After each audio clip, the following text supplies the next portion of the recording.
अगं हे काय एवढ्या सकाळी सकाळी कुठे गेली होतीस? हेच आणायला गेले होते पप्पांसाठी, त्यांच्या नाश्त्यासाठी. अगं हे कशाला? मी ना आप्पे करते, आवडतील ना त्यांना? हो आवडतील ना. पण ऍक्च्युली आई त्यांना ना रोज सकाळी ब्रेड बटर खायची सवय आहे नाश्त्यात, म्हणजे खूप आधीपासूनची सवय आहे त्यांची ती. अगं पण तुला माहित आहे ना, ह्यांना अजिबात आवडत नाही असं ब्रेड वगैरे घरात आणलेलं.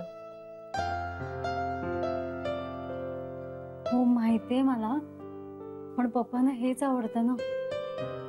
आपल्याला ना काही दिवस ऍडजस्ट करावं लागेल. तू असं कर, हे आवरून बाहेर पडले ना की त्यांच्या खोलीत जा आणि तिथेच तुझ्या पप्पांना नाश्ता दे. हा चालेल ना? अगं उगाच सकाळी सकाळी ह्यांचा मूड नको ना खराब व्हायला. ठीक आहे आई. सॉरी, म्हणजे मी आधी विचारायला हवं होतं ना. अगं हरकत नाही, तुझे पप्पा आपल्या घरी पाहुणे म्हणून आलेत ना, मग आपल्या घराचे नियम बाजूला ठेवून त्यांच्या आवडीनिवडी काय हे आपल्याला बघायलाच हवं की नाही. तू नको अजिबात वाईट वाटून घेऊस. हा आई पण बाबांना हे कळल्यावर ते चिडतील ना. शी, मी किती ठरवलं ना चुका करायच्या नाहीत, तरी माझ्या हातून चुकाच होत आहेत आई. अगं ए वेडाबाई, तू तुझ्या पप्पांची आवड निवड जपतेस, ह्यात चूक काय करतेस तू? हा ते आपल्यासाठी इथे येऊन राहिलेत ना.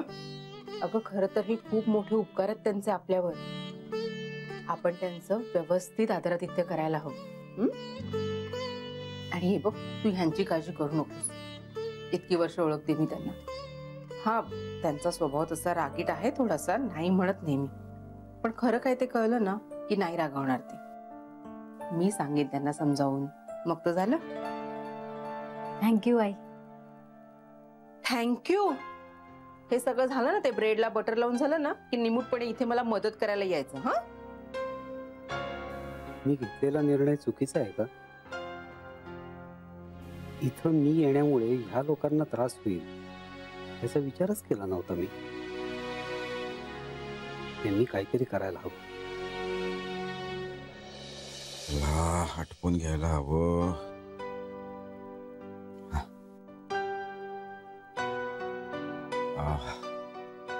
अरे हो, तुम्ही जा ना, तुम्ही तुमचं आवरून घ्या, मी नंतर आवरतो. नाही, तुम्ही घ्या आवरून आधी. अहो नाही नाही, तुम्हाला घाई असेल ना, तुम्ही घ्या आवरून, मी आवरेन नंतर. ठीक आहे.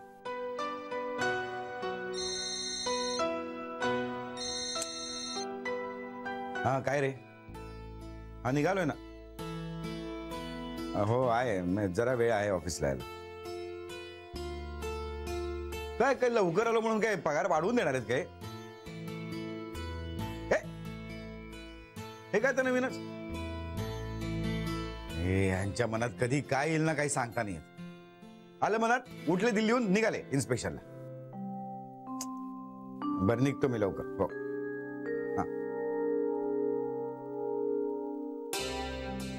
हे काय तुम्ही गेला नाहीत अजून आवरायला? नाही माधवराव, तुम्हीच जा आधी. अहो नाही नाही, काय हरकत नाहीये. तुमच्यावर एका खूप मोठ्या कंपनीची जबाबदारी आहे हो. मी काय एका स्टेशनवरचं छोटंसं ऑफिस सांभाळतो. माधवराव, मी आता ऐकलंय फोनवरचं बोलणं. तुम्ही लवकर जाणं जास्त गरजेचं आहे. हे बघा, मी कंपनीमध्ये उशिरा गेलो ना तरी चालू शकेल. नाही नको, मी आमच्याच खोलीत, म्हणजे कालिंदीचं प्रांजलचं आवरलं असेल, मी तिकडेच आवरतो. तुम्ही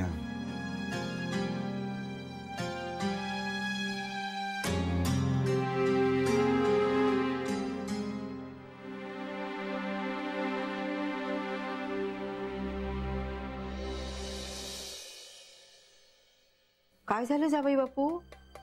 अजूनही तुमची काही खायची इच्छा होत नाहीये का? नाही तसं काही नाही. मग नाश्ता करा ना. हो भाईसाहेब, ब्रेडला बटर का लावताय? आज साहेब नाही आहेत ना. मी माझ्यासाठी लावू शकत नाही का? जा आज जा, काम कर. ब्रेडला बटर का लावताय? तुम्ही अजून तयार नाही झाला? तयार होऊन काय करणार आहे? तसंही तुम्ही मला बाहेर सोडणारच नाही आहात, म्हणून म्हटलं की आता इथे काही दिवस आहे तर वाचन करावं. तुमच्या स्टडी रूम मध्ये बरीच पुस्तकं आहेत. मला की नाही वाचनाची खूप आवड आहे हो. हो, पण त्या पुस्तकांकडे बघून तसं वाटत नाहीये. बरीचशी पुस्तकं ही नव्यासारखी आहेत. काही पुस्तकांची तर पानाला पानं चिटकलेली आहेत. काही पुस्तकं ना राहूनच गेली वाचायचे आयुष्य. अच्छा, म्हणजे त्यातलंच हे पुस्तक दिसतंय. खूप छान पुस्तक आहे. आईची महती या विषयावरती आहे. तुम्ही तर हे सगळ्यात आधी वाचायला हवं होतं. त्यांनी काय फरक पडला असता? खूप फरक पडला असता. आत्ता जे घडतंय ना ते घडलं नसतं. 2 कुटुंबामध्ये आता जो दुरावा निर्माण झालाय ना तो झाला नसता. अगं बाई हो, मग मला तुम्ही द्याच हे पुस्तक वाचायला. नाही म्हणजे मी कुठे चुकते हे कळेल ना मला. सॉरी, लहान तोंडी मोठा घास घेतोय. पण सासूबाई तुम्ही खरंच खूप चुकताय. या पुस्तकात असंच लिहिलंय, आईला जर का विचारलं की तुझ्या आयुष्यातली सगळी सुख काढून घेतली आणि त्या बदल्यात तुला काय हवं, तर कुठली आई हेच म्हणेल की मला माझ्या बाळाचं नशीब लिहिण्याची संधी द्या, कारण त्याच्या सुखापुढे माझी सगळी सुख मातीमोल आहेत. बाई बाई बाई बाई, म्हणजे तुम्हाला असं म्हणायचंय का की मी तशी आई नाही म्हणून? मी फक्त माझं सुख बघते आणि माझ्या मुलीच्या सुखासाठी मी काहीच करत नाही म्हणून? नाही, मला तसं काहीच म्हणायचं नाही. तुम्हाला काय म्हणायचंय ना ते मला बरोबर कळून चुकलेलं आहे. हे पहा, तुम्ही किती प्रयत्न केलात ना तरी आता मी मागे हटणार नाही, कारण मला कळून चुकले. माझी मुलगी जेव्हा या घरी राहायला येईल ना तेव्हाच ती खऱ्या अर्थाने सुखी होईल आणि त्यासाठी मी प्रयत्न करणार. मग मला कुणाचाही राग पत्करावा लागला ना तरी चालेल. एक गोष्ट लक्षात ठेवा, तुम्ही सगळ्यांनी एक होऊन जरी मला विरोध केलात ना तरी मी माझ्या मुलीच्या सुखासाठी तुमच्या सगळ्यांच्या विरोधात उभी राहणार. आणि आता हे ठरलं म्हणजे ठरलं म्हणजे ठरलं.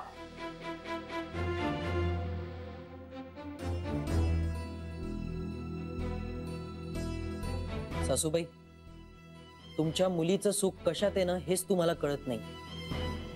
आणि हाच खरा खूप मोठा प्रॉब्लेम आहे.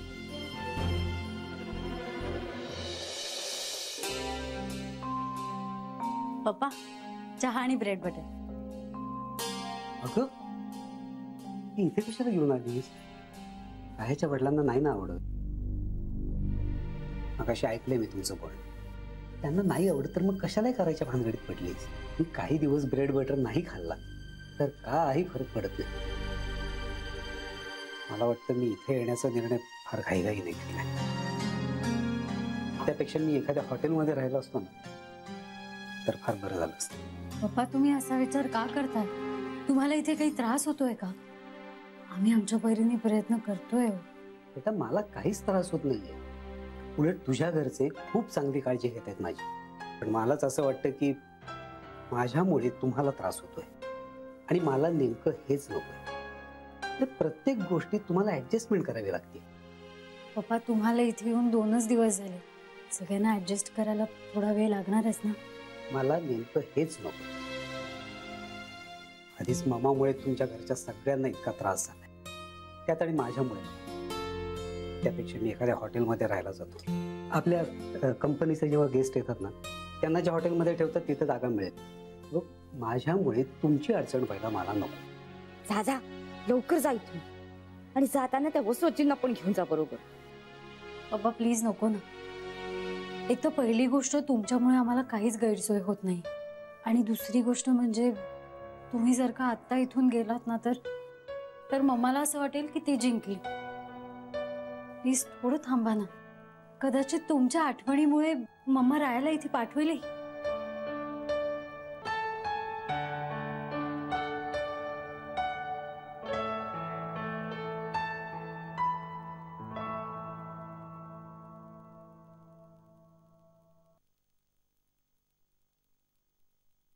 चला लवकर फोन. बाई बाई बाई बाई, आता ही ऋता माझ्यावर काय बॉम्ब टाकणार? खरं म्हणजे माझं काम आहे या लोकांवर बॉम्ब टाकायचं, पण आता उलटच चाललंय. बोल ग ऋता, आता काय दुःखाची बातमी देणार आहेस? अहो दुःखाची नाही, चांगली बातमी देणार आहे मी. थांब थांब थांब थांब थांब. आनंदाची बातमी? अगं म्हणजे लगेच एकदम सांगू नकोस. म्हणजे प्रांजलीकडे राहायला येते की काय? आणि हे बघ, उत्तर हो असेल तर लगेच हो म्हणू नकोस. अगं मला हर्षवायूच व्हायचा. नाही हो, तसं काहीही झालेलं नाहीये. मग आनंदाची बातमी काय आहे? अहो तुमचे हे इथून चाललेत. काय? अगं काय सांगतेस काय? म्हणजे इकडे यायला निघालेत का ते? नाही, सध्या तरी ते कुठल्या तरी हॉटेलमध्ये शिफ्ट होणार असं म्हणाले. इतक्यात कंटाळले की काय चिटणवीसांना? अगं बरंच झालं ते की आता जास्त दिवस हॉटेलमध्ये राहणार नाहीत.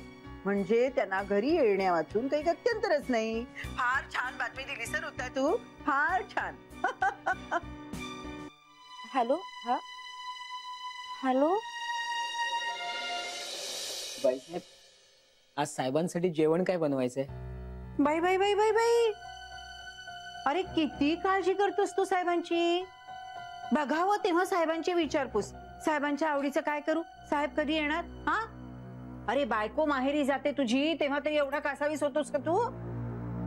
हे बघ असं समज, साहेब गेले टूरवर 4-5 दिवस. काही त्यांच्या आवडीचं स्वयंपाक वगैरे करायचं नाही. जे काय करायचं ना ते माझ्या आवडीचं. जा. आला मोठा. साहेब कधी येणार? त्यांच्या आवडीचं करू का? मी एवढी चांगली बातमी दिली त्यांना, मला काही हवंय का वगैरे विचारायच्या आधीच कट केला यांनी. ठीक आहे, पण ही काही शेवटची बातमी नव्हती. पुढच्या बातमीच्या वेळेला सगळं बरोबर वसूल करेन मी.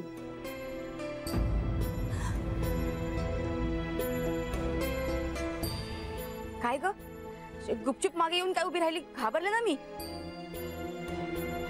तू आता माझ्या मम्माशी फोनवर बोलत होतीस ना? तुला कोणी सांगितलं? सांगायला कशाला पाहिजे? घरात कोणालाही ते कळेलच ना, कारण अशी चोरून येऊन तू फक्त माझ्या मम्माशीच बोलतेस. हो, तुझ्या मामाशीच बोलत होते, पण त्यांनी समोरून फोन केला होता, मी फोन केला नव्हता. त्यांना तुझ्या पप्पांची काळजी वाटते म्हणून फोन केला होता त्यांनी. आणि मी फक्त बरे ते एवढं सांगितलं, बाकी काही सांगितलं नाहीये. आणि मला काही माहित असल्याशिवाय मी काही सांगेन का? वहिनी,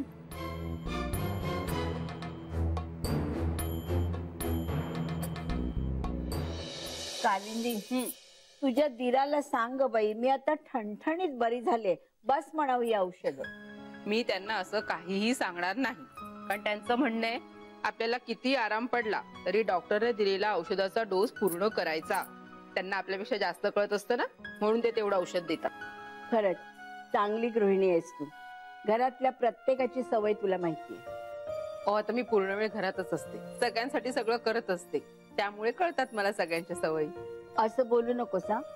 मी तुला काय सांगितलंय ना ते आधी कर, म्हणजे ते रेसिपी बुकचं ग. मला खात्री आहे बघ, हातोहात खपेल ते पुस्तक. मग बघ तुझी कशी धावपळ सुरू होते ते. मग चांगल्या चांगल्या कार्यक्रमांना तू चीफ गेस्ट म्हणून जाशील, कुकरी शोजना तू जज म्हणून जाशील. बसवायची काही आहे तुमचं? अगं काही नाही. अगं आजीनी आणि नातींनी दोघांनी काही जोक सांगायचं ठरवलंय का? अहो मी जोक सांगत नव्हते, मी वस्तुस्थिती सांगत होते. पप्पा, आणि मी पण जोक नव्हते सांगत, वस्तुस्थितीच सांगत होते. काय सांगत होतीस? अहो ती म्हणत होती की मी जर का इथं राहिलो ना तर माझ्या आठवणीने वीणा रायाला इथं लगेच पाठवून देईल. वसू आजी, तू पण हसतेस. असं व्हावं म्हणूनच तर पप्पा इथे आलेत ना राहायला. आता ते पण सांगू का? काय ग? वसू आजी, पप्पा इथे राहायला आलेत याची आम्हाला अडचण होतीये, म्हणून पप्पा कुठल्या तरी हॉटेलमध्ये राहायला निघाले होते. जे ठरवलेत ना त्यात काहीही बदल करू नका. अगं मला काय म्हणायचं ते पूर्ण ऐकून तरी घे. मी तर त्यांना म्हणते की तुम्ही इथेच थांबा. मी एक प्लॅन केलाय बरं का. काय? हे बघा, वीणाने जसा पांडूकडून आपल्याला निरोप पाठवलाय ना, तसाच आपणही निरोप पाठवायचा, पण तो प्रांजल कडून. आणि कालिंदी, रायाला जे जे आवडतं ना ते तू सगळं करायचंस. म्हणजे घरगुती जॅम, लोणची वगैरे सगळं करून ते प्रांजल बरोबर तिथे पाठवायचं. अगदी खरंय. राहायला ना माझ्या हातचं लिंबाचं लोणचं खूप आवडतं. म्हणजे रोज त्याला जेवणात लागतच ते. किती दिवस खाल्लं नाहीये त्याने, आठवण येत असेल त्याला. तसे कणकेचे लाडू, पोह्याचा चिवडा. हे बघ कालिंदी, आपल्याकडे इतका वेळ नाहीये. आजच तुला जे काय करायचं असेल ना ते कर, आणि आजच्या आज ते प्रांजल बरोबर तिथे पोचलं पाहिजे. आणि प्रांजल, आम्ही इथे अगदी खूप मजेत आहोत, आणि जावई बापूंचा तिथं यायचा काहीही प्लॅन नाही, हे वीणाला तू ठासून सांगायचं. पण वसुजी, याने काय होणार आहे? हे सगळं ऐकून वीणा घाबरून जाईल, आणि मंगेश म्हणतो तशा चुकाही करेल.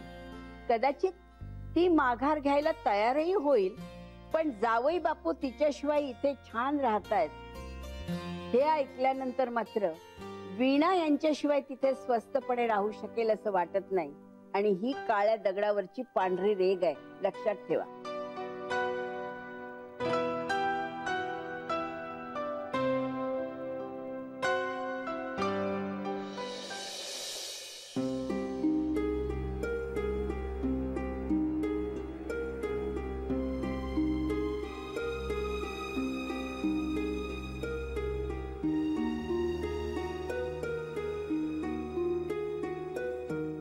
साहेब येणार आहेत का?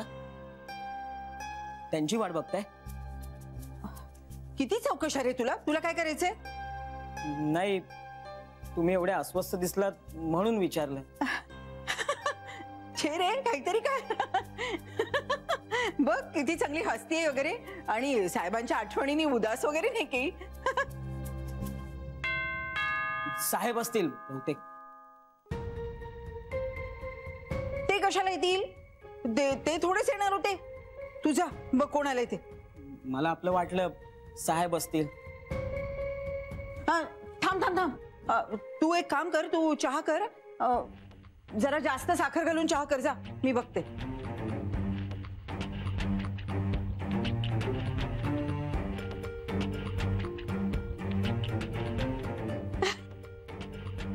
हॉटेलमध्ये वगैरे काही गेले नाही, सर्व घरीच आले.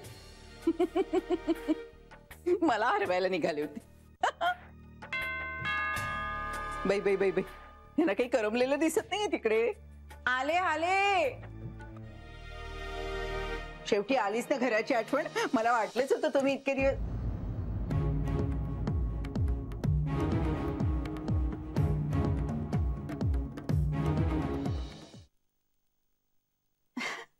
तू आहेस का? मला वाटलं की पप्पा आले. असंच वाटलं ना तुला?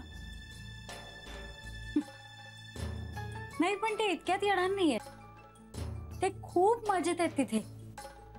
तसा निरोपच द्यायला सांगितलंय त्यांनी मला तुला. काय निरोप पाठवला यांनी? अगं हो हो सांगते. अशी दारातच उभी करणार आहेस का मला? आत नाही बोलवणार? असं कसं, असं कसं? अगं हे तुझेच घर आहे. मी तर केव्हापासून वाट पाहतीये तुझी या घरी येण्याची. हो, ते चांगलंच माहितीये मला. माहिती असून काय उपयोग? तू मनावर घेतलं पाहिजेस ना बाळा. मामा, मी इथे त्या विषयावर बोलायला आलेले नाहीये. मी इथे फक्त तुला पप्पांचा निरोप द्यायला आणि राहायला भेटायला आले.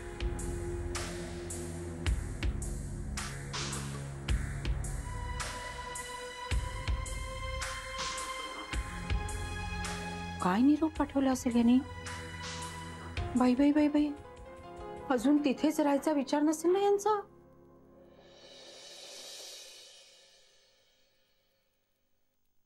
पांडू दादा, हे जरा आत नेऊन ठेवा ना. हे काय आहे? रायासाठी आईने घरची लोणची, कणकेचे लाडू आणि चिवडा पाठवलाय. रायाला आईंच्या हातचं खूप आवडतं ना, म्हणून स्पेशली ना लिंबाचं लोणचं पण पाठवलंय त्यांनी. बाई बाई बाई बाई, अगं कशाला? घरात होतं की सगळं? मम्मा, हे सगळं बाहेरून आणलेलं नाहीये. आईंनी स्वतःच्या हाताने बनवलं. आईच्या हातची चव वेगळीच असते, ती बाहेरच्या पदार्थांना नसते ना. हो का? मला माहितीच नव्हतं बाई. आणि हो पांडू दादा, हे सगळं संपलं ना की मला कळवा, म्हणजे मी अजून पाठवीन. बरे, संपलं की परत पाठवून देणं. हा, याचा अर्थ पैशाचं काम इतक्या लवकर होणार नाही. असंच ना? काही हरकत नाही.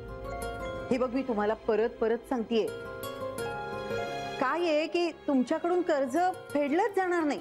त्याच्यामुळे की नाही, मीच तुमचं कर्ज माफ करून टाकते आणि त्याच्या बदल्यात तू आणि तुझे पप्पा इथे राहायला या. हा, छे ग, मी जर का पप्पांना आता म्हटलं ना की आपण इथे येऊन राहूया, तर ते नाही म्हणतील. ते छान त्या घरी रुळलेत. आम्ही इतकी मज्जा करतो तुला सांगू.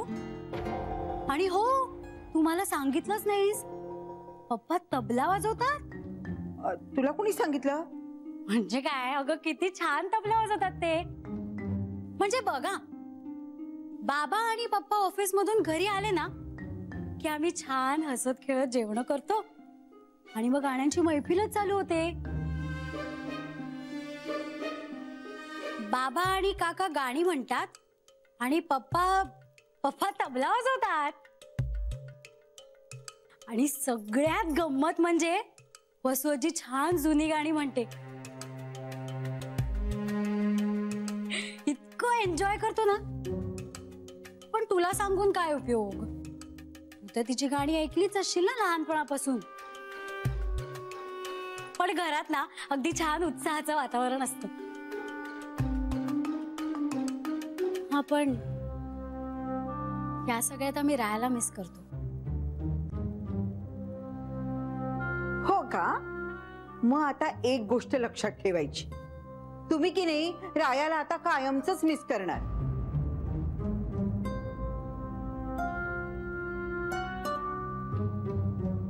आणि तू पप्पांना मिस नाही करणार?